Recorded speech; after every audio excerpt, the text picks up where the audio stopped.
My dear friends, my dear masters, my dear God, எல்லோருக்கும் வணக்கம். நமக்கு எல்லாருக்கும் ஒரு விஷயம் தெரியும். நம் வாழ்க்கை நம் கையில் என்ற விஷயம் எல்லாருக்குமே தெரியும். இது ஒரு பழமொழி. நம் வாழ்க்கை நம் கையில் என்றால் என்ன? வாழ்க்கை என்பது ஒரு பொருள் கிடையாது. நம்ம கையில வச்சுக்கிறதுக்கு கையில பிடிக்க முடியாது. அதாவது வாழ்க்கை என்றால் என்ன அப்படின்னு சொல்லி தெரிஞ்சா மட்டுமே வாழ்க்கை என்பதை நம்ம கைக்கு கொண்டு வர முடியும். வாழ்க்கை என்றால் என்ன அப்படின்னு சொல்லி தெரியாம நம்ம கையிலேயே இருக்கணும் அப்படின்னா கொண்டு வர முடியாது மை டியர் ஃப்ரெண்ட். வாழ்க்கை என்றால் அனுபவத்தின் சமுதாயம். பிறந்த நாளிலிருந்து இறப்பு நாள் வரைக்கும் கண்டினியூஸா ஏதோ ஒன்று நமக்கு அனுபவம் கிடைச்சிட்டே இருக்கும். அந்த அனுபவங்களின் மொத்தம் செய்தால் நமக்கு வாழ்க்கையின் மீது ஒரு புரிதல், ஞானம் நமக்கு கிடைக்கும். அதுதான் வாழ்க்கை. இங்கே வாழ்க்கை என்றால் என்ன அப்படின்னு சொல்லி இப்போ தெரியுது. நம் வாழ்க்கை நம் கையில் என்றால் என்ன? நாம எதுக்காக இந்த உலகத்திற்கு வந்திருக்கிறோமோ அந்த விஷயங்களுக்கு சம்பந்தப்பட்ட அனுபவம் நாம பெறணும் அப்படின்னு சொல்லி முடிவெடுத்து அதன் மீது மட்டுமே நம்முடைய கவனம் இருந்தால் மற்ற எந்த விஷயமானாலும் சரி வாழ்க்கையில் அது எல்லாமே நமக்கு தேவையில்லாததா மாதிரி. தேவையில்லாத விஷயம் ஒரு விஷயம் நம்ம வாழ்க்கையில் வந்தால் தேவையானது பெறுவதற்கான நேரம் என்பது நமக்கு கம்மியாகும். இந்த விதமாக நம்ம வாழ்க்கையில் என்ன பெறணும் என்ற ஒரு தெளிவுடன் இருந்தால் பாதி வாழ்க்கை நம்ம கைக்கு வந்த மாதிரி தான். என்ன செய்யணும், என்ன செய்யக்கூடாது, என்ன பெறணும், என்ன தேவையில்லை என்ற விஷயம் தெளிவாக இருந்தால் எப்படி செய்யணும், எப்போ செய்யணும் என்ற விஷயங்கள் பற்றி யோசிக்க முடியும். எது தேவை என்ற விஷயமே நமக்கு தெரியாம இருந்தால் எப்போ செய்யணும், எப்படி செய்யணும் அப்படின்ற விஷயம் எப்படி யோசிக்கிறது? அதற்காக மை டியர் மாஸ்டர்ஸ், நம் வாழ்க்கை நம் கையில் என்றால் முதல்ல நாம இந்த உலகத்திற்கு வந்த நோக்கம், முக்கியமான குறிக்கோள்கள் என்ன அப்படின்னு சொல்லி தெளிவாக தெரிஞ்சுக்கணும். இதன் மீது தெளிவு இருந்தால் எப்படி செய்யணும் என்ற விஷயத்தை யோசிக்க முடியும். அந்த பிளானிங் எல்லாமே வந்ததுக்கு அப்புறம் அந்த விஷயங்கள் எல்லாமே இம்ப்ளிமெண்ட் பண்ணணும் அப்படின்னா நமக்கு தைரியம் என்பது முக்கியம், வில் பவர் என்பது முக்கியம். தைரியம் மற்றும் வில் பவர் இல்லாம இருந்தால் நான் எதற்காக வந்திருக்கிறேன் இந்த உலகத்திற்கு என்ற விஷயம் தெளிவாக தெரிஞ்சாலும் அது நாம நடைமுறைப்படுத்த முடியாது. தெளிவு என்பது எப்படி பெறுந்தோம்? நல்லபடியாக தினமும் முறைப்படியாக தியானம் செய்தால் அந்த தெளிவு என்பது கிடைக்கும். தைரியம் என்பது எப்படி கொண்டு வருவது?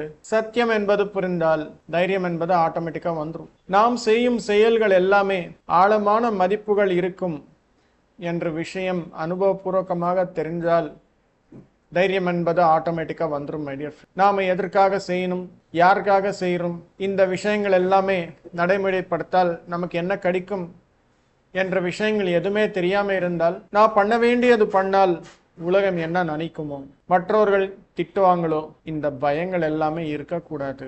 தியான பிரச்சாரம் செய்கிறோம். தியானத்தின் முழு அறிவியல் மொத்தமா நமக்கு தெரிஞ்சால் எந்த விஷயத்திற்காகவும் எந்த பிரச்சனைக்காகவும் இந்த தியானம் செய்தால் உங்களுக்கு நன்மை என்பது கிடைக்கும் என்ற விஷயம் சொன்னால் நமக்கு தைரியம் வராதா? கண்டிப்பா வரும். விஷய ஞானம் என்பது தெளிவா தெரிஞ்சால் இருந்தால் ஆட்டோமேட்டிக்கா அந்த தைரியம் என்பது நமக்கு வரும். இந்த உலகத்தில் ஒவ்வொருத்தருக்கும் ஒரு நோக்கம் என்பது இருக்கு.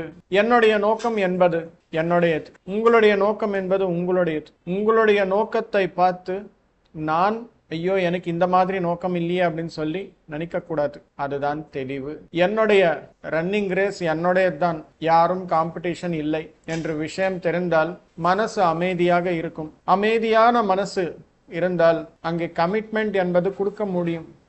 குழப்பத்துடன் இருந்தால் கமிட்மெண்ட் என்பது கொடுக்க முடியாது, தைரியம் என்பது இருக்காது, தெளிவு என்பது இருக்காது. அதற்காக மை டியர் ஃப்ரெண்ட்ஸ், நம் வாழ்க்கை நம் கையில் இருக்கணும் என்றால் நம்முடைய வாழ்க்கையின் மீது அபாரமான தெளிவு, வாழ்க்கையில் என்ன செய்ய வந்திருக்கிறோமோ அது செய்வதற்கான அபாரமான தைரியம், கடைசியாக எல்லாமே வெற்றிகரமாக முடிக்கணும் அப்படின்னா அதற்கான அபாரமான கமிட்மெண்ட், இது மூணும் இருந்தால் நம் வாழ்க்கை நம் கையில் என்பது நடக்கும்.